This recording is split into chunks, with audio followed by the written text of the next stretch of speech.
Welcome to another episode of She Unleashed, the podcast that is brought to you by Pumza Gyani. We are targeted to women in the corporate environment. We are also targeted to entrepreneurs. And really what we hope that you gain out of these episodes is some tools of wisdom to apply in your corporate environment. If you're a new leader and you're navigating your way through the boardrooms, we're hoping that to bring you the content that will empower you as a woman to know what to do and how to, address the politics of the game. So today we have an amazing speaker, and we're talking about the topic of advocacy. Advocacy is something that is really becoming big worldwide, in especially the era around gender parity. And it is becoming an important topic because we need more and more women becoming vocal about equality. Today we have a special lady all the way from Kenya, and she plays exactly that role. And today we are here to inspire you. As a woman, advocacy should be every woman's job.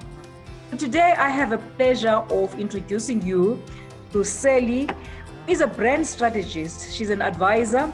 She's a mentor. She is an advocacy communications specialist.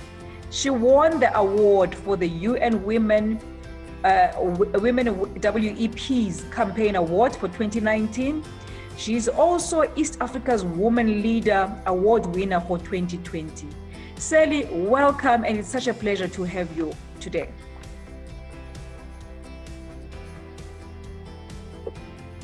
Thank you, Pumza. Thank you for having me on your very transformative platform. I am so grateful to be talking to you and to just be sharing my thoughts with you. I can't wait to get into it. Awesome.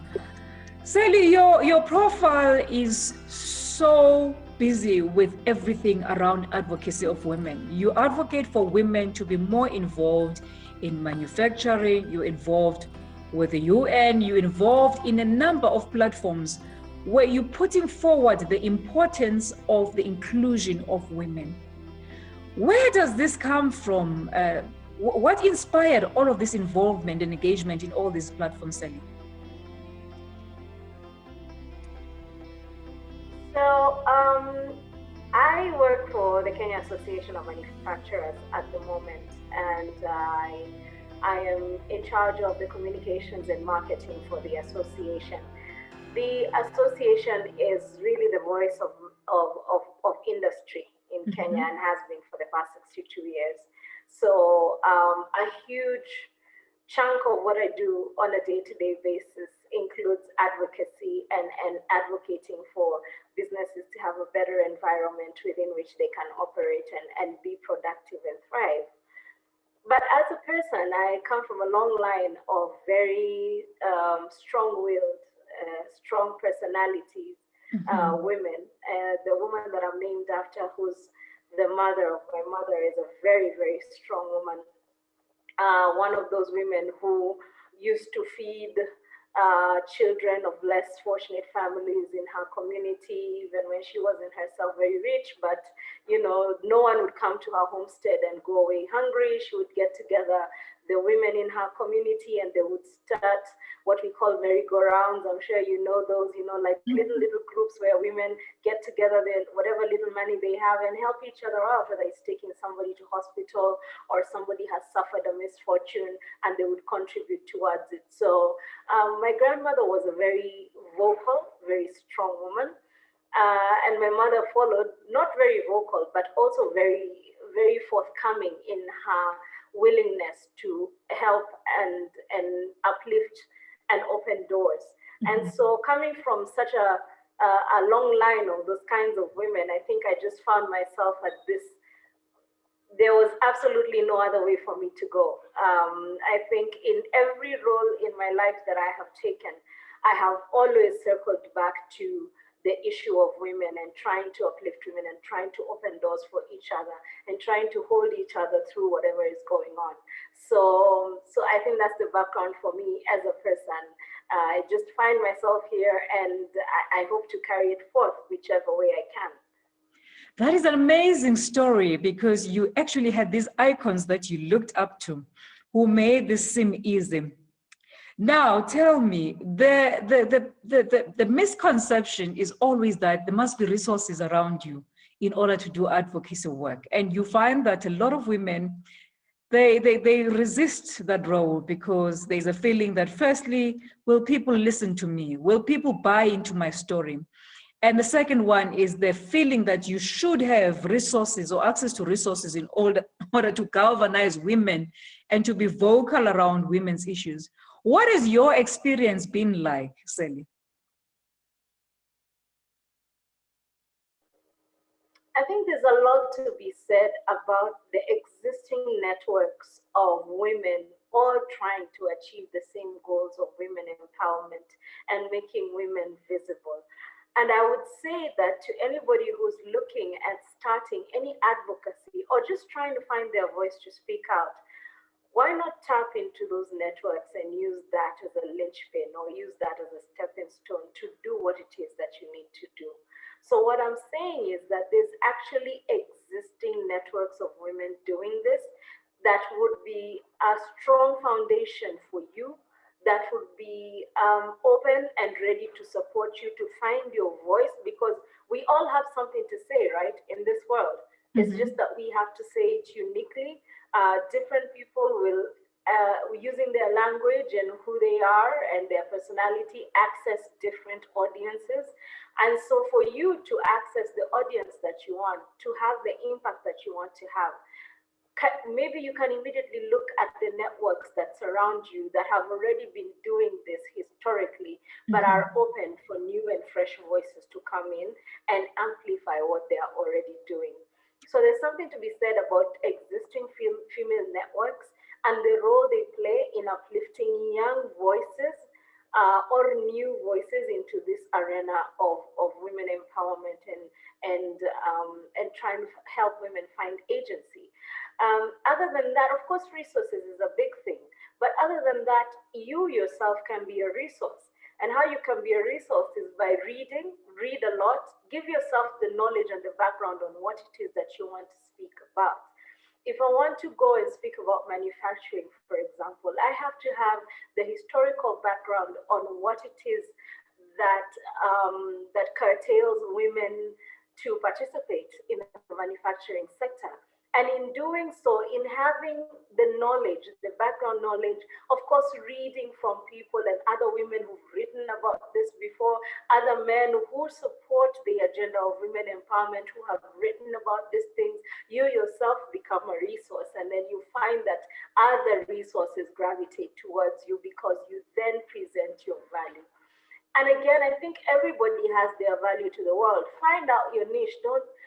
Let's not try and do it like somebody else. Let me not try and do it like Pumza. I mean, Pumza has the way that she does it, and this is the resources that she's using.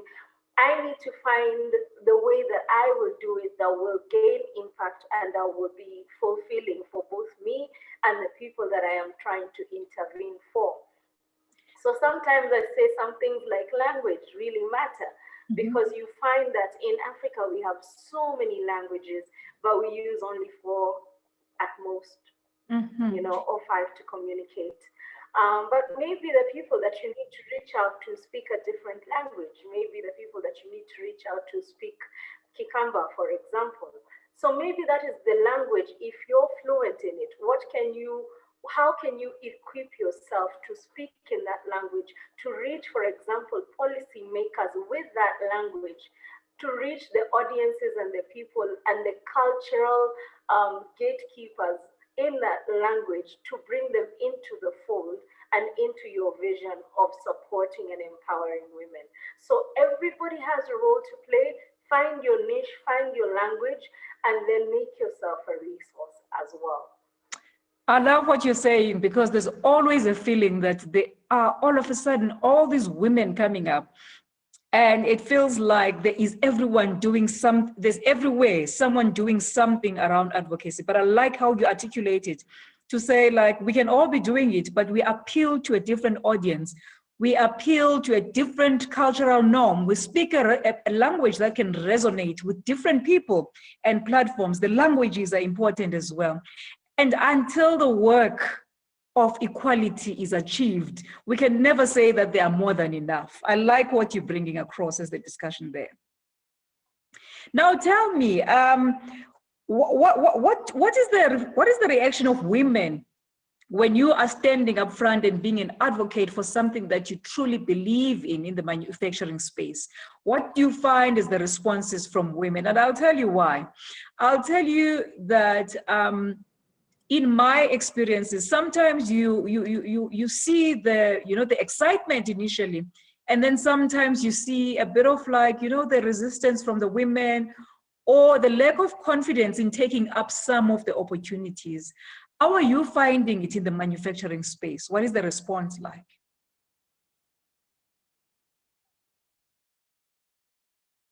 I think somebody once said that women are always read, like we are always read. Mm-hmm. Someone will always read you, whether you walk into a room with a sackcloth and ash on your hair, whether you walk in with jewelry, whether you walk in with African attire. Yep. Women are always being read, mm-hmm. in one way or another. Someone mm-hmm. is reading you, mm-hmm. according to how they see the world. Mm-hmm. And I find that to be true in my experience. So different varied reactions to me standing up and talking about issues of manufacturing or any other issues to do with women. There's been varied reactions from women. So you find some women are actually interested. You find the first reaction was, oh, let me listen to what this is about. Let me hear what these people have to say. Others are, one person made a comment the other day when I was just about to stand up and talk about a research study that we were doing. And she said, when you stood up, when you went to the podium, Sally, I just thought, what is this small girl going to tell us?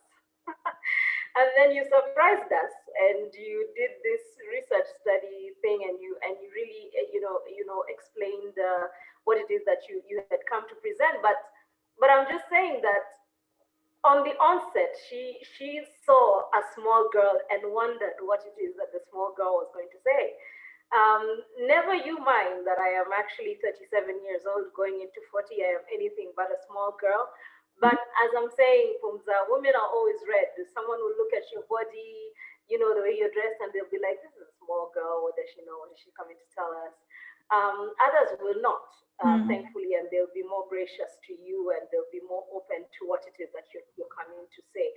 So varied reactions. I would always say, don't let that stop you. Mm-hmm. I think being underestimated is one of the greatest weapons that women have going for them.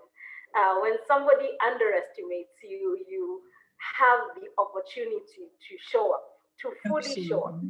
You have the opportunity to drop the mic. You have the opportunity to shake the ground. You have the opportunity to wither or to tell us about hard work. And then you wow them because you know what it is that drives you. You have a passion that is real. There is nothing about your passion that is fake. We don't stand in a flawless world. We stand in a flawed world, but your passion and your vision and your intention should drive you. And don't let anyone who looks down on you simply by how you walk into a room stop you from driving your intention with the passion that you have inside of you. So people read you differently, but it's up to them really. I mean, they also lose when they don't want to listen to you because you're a resource. So it's really their loss if somebody doesn't want to listen to you. That's powerful. That's a powerful statement because it's oftentimes that people feel like, they take offense in not being listened to, but the power that you are projecting in saying it will be their loss because they are losing out on a resource. Now tell me, Sally, what is the fulfillment that Sally gets out of the work that she's doing? Because surely there is some, reflections in the past, the accolades that you've received, but on the people level, what is the fulfillment that you get from the work that you do? I meet women who do amazing things. And for me, it's usually such a surprise, just quite a surprise that nobody has talked about them before. How they're transforming their societies, how they're doing things within their small little communities or their big communities within their roles, how they started, their background. The most fulfilling thing to me about what I do, especially my interaction with women, is how I learn about changing. It's how I learn about changing what you can with what you have, with who you are. Mm-hmm. And I learn that every day. I think the experience of learning comes to me and it just opens my eyes, and the insights that I gain from these women just by having a conversation the same way I'm having a conversation with you now. And sometimes it's not even really about their job. It's not really about, so I make I'm a miller and I make flour.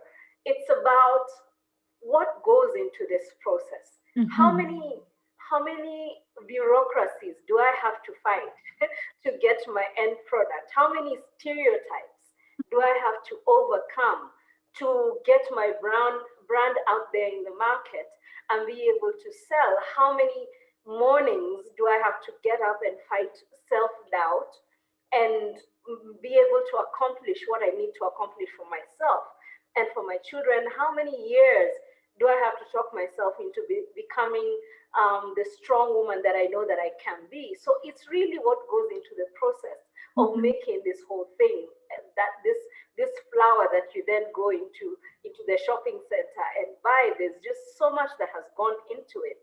Mm-hmm. The experiences of women also, how they open doors for each other, and they don't really have to write anything down in policy. It's just because I know when I started out in this industry, these are the hardships that I faced. Because now I am in a position of making decisions, I will make sure that the ones who come in don't have to go through that again.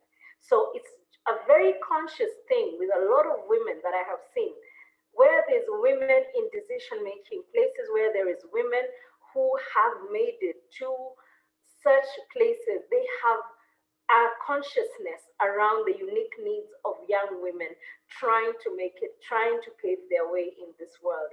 And they use their experiences to pave their way. Some do it in policies, if and when circumstances allow. Some make the circumstances, but some just use their voice. Because I'm already a manager in a plant, I will use my voice to say, look, things need to change. The culture around this company needs to change, because we are not going to get the next generation of young workers who are great talent because of our bad culture. So we need to change. So I find this learning experience always interacting with people who are willing to give. They're always willing to give. When you sit down with this woman, no woman will ever tell you, I don't want to give you my story. My God, no. They're always coming around and saying, what do you need to know? We are here. They like sitting in a circle and sharing and giving each other motivation, even when they've made it. So I love that. It's like sitting in a fireplace with all these women in all these places I go to, and those fireplaces are just amazing. And that can do nothing else but make you a better person, I'm sure. Hey? Just listening to the struggles that people go through, it also strengthens you. Hey? Now, I like that you're bringing a very good angle of saying. Absolutely. But yeah, it also lets you know that you're not alone. You're not a lone lamb or somewhere in the wilderness by yourself. Others have trodden this path. They're telling you it can be done. They're with you. They're sending you good vibes. Somebody once said, what keeps us alive nowadays is the prayers of our mothers. And those are like our mothers, our ancestors, the people who've gone before us. They're saying we've done this. If it's the corporate world, we've fought battles that you can't even imagine. So don't walk in there thinking I'm alone and this is unique to me. Reach out to us. We'll send you good vibes. We'll send you great books that you can read. We'll send you links of YouTube, TED Talks that you can listen to. We'll give you a call. We'll talk to you. Those fireplaces that we create for ourselves are amazing. And for me, that is the most fulfilling thing about what I do now. That is so amazing. And I think I wanted to latch on to the question that you were raising, the discussion that you were having, that advocacy is not necessarily about being loud and, holding a placard and, standing up for women, but it's also about the women who are around the table the decision-making spaces as managers of areas who will ask, where are the women? So I love that, because we often take a backseat and think that advocates must do it for us. But you're raising a very good element that says everywhere that women are, they have an opportunity to be advocates. Mm-hmm. So tell me, Sally. Exactly. You can advocate in your. Yeah. Sorry. Yes. Yes, I'm listening, Sally.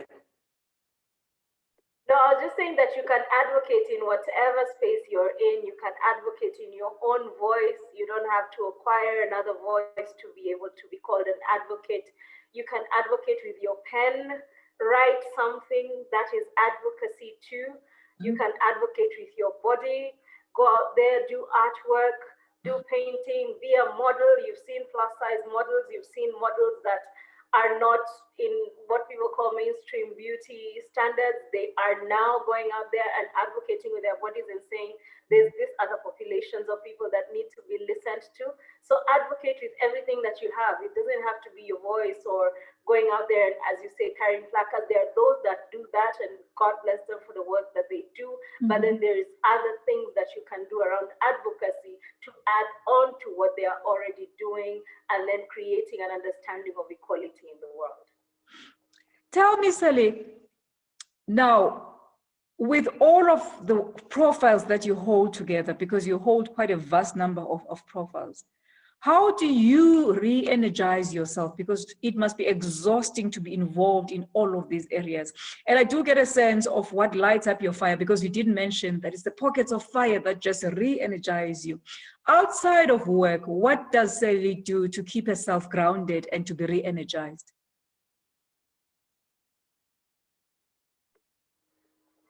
Yeah, that's a really interesting question. I read a lot. Currently reading Kamala Harris, currently reading her story. I'm reading Toni Morrison. I am rereading also Professor Wangari Maathai. So I read a lot. Actually an introvert. So I do need to recharge even after I have done the talking and the listening.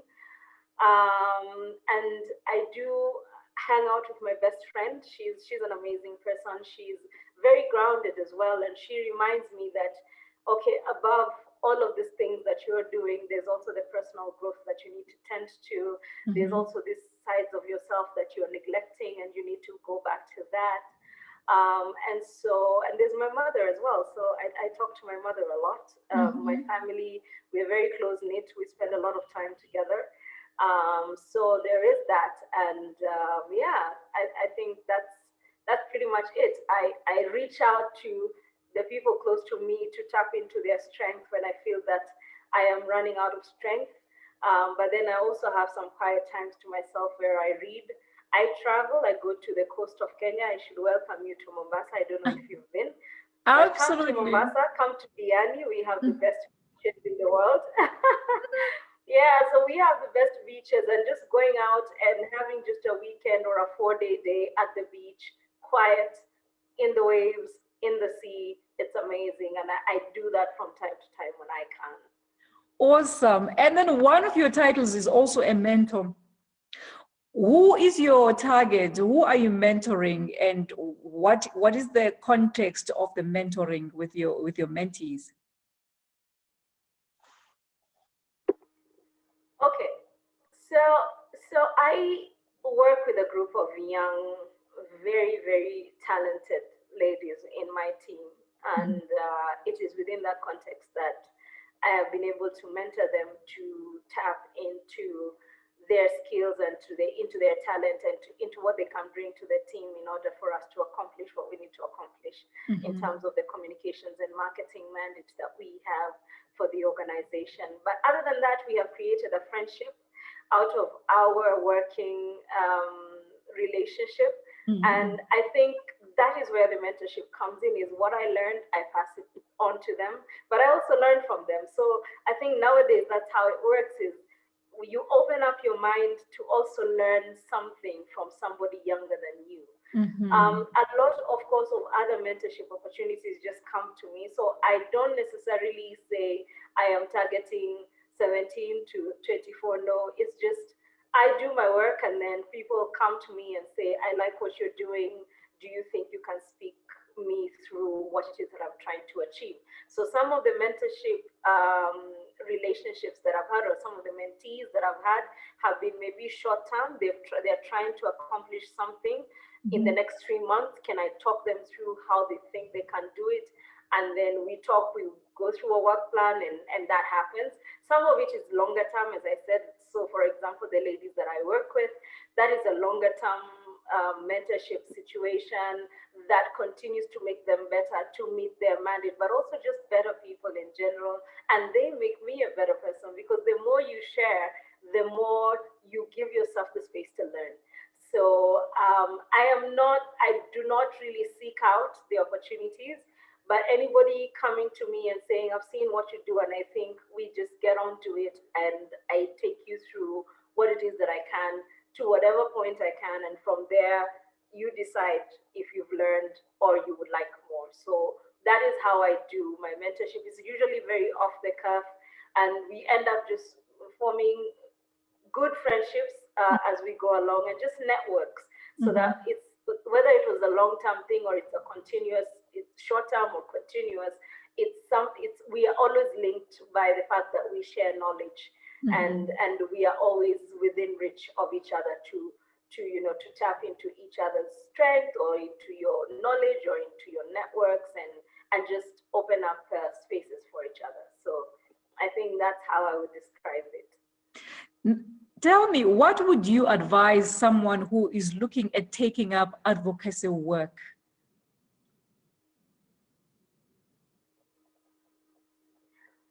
I think I would say you already have what it takes. Don't second guess yourself. And then advocacy is a journey of 1,000 miles.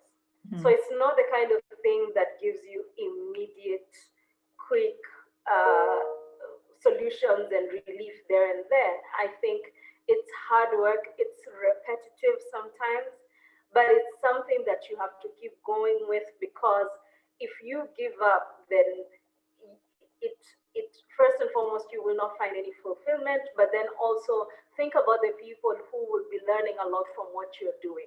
So sometimes I think, as you say, people get into this space and feel like, oh, there's already a lot of people who are better suited to do this. But there is something unique that you bring into the advocacy space, whether it's your voice or how you do it, that will then shed a light to somebody else and show them, oh, you mean if Pumza can do it this way, I think I can do it too. And you start to learn from Pumza, and then you craft your own way. So I think it's not a bed of roses, but when it's fulfilling, it's really fulfilling. When it pays, when you experience the wins, it's really time to celebrate. But it's a long time coming. But for then that to happen, you have to also acknowledge the small wins. What have you done today? Did you get out of bed? Were you able to speak up? Were you able to push back and say, no, I don't think I can do this? Were you able to tap into your reserves of energy and get them back again? Did you bring the best of yourself to the table? So I think the smaller wins also help you stay focused on the bigger picture, I would say. Wow, Sally, it's been a phenomenal pleasure to speak to you. You are such an amazing ball of energy, and I'm sure everyone just thrives around you because you just ooze the confidence, you ooze the good energy, the good vibes. If anyone is looking to follow Sally, how do they find you, Sally, on social media platforms? They can find me mostly on LinkedIn. I am very active on my LinkedIn platform. And I am also on Twitter. So if you look for Sally Kahui on LinkedIn, you're going to find me. And if you look for Kahui on Twitter, or Sally Kahui on Twitter, you're going to find me. So my username is Sally Kahui. So just look for me on Twitter, LinkedIn, by both my names, and you're going to find me. I am on Instagram, but my Instagram is not as vibrant as both my LinkedIn and my Twitter. So I think if you're looking for more interaction, that's where you're going to find me. Amazing. I am so grateful for having this chat with you, and just how you were so willing to take up on any platform where you have to talk about women. That's just you. That's you being an advocate there, because it was literally a call. Sally, can you talk? And it was like, I'm willing to talk. And thank you so much for being such a, you are such a ball of energy, and you are really someone awesome and amazing to watch. As a woman who is really breaking barriers and really making it, it was such a pleasure and a blessing. Thank you so much for taking this. Well, our listeners, we always bring the best. Asante, asante. Thank you so much for listening in. And really, I'm sure you enjoyed this one. She is amazing. You can follow her on social media, on LinkedIn, on Twitter. She is the busiest person ever, always around women. Thank you so much for watching. Please don't forget to subscribe and do follow Sally on LinkedIn and on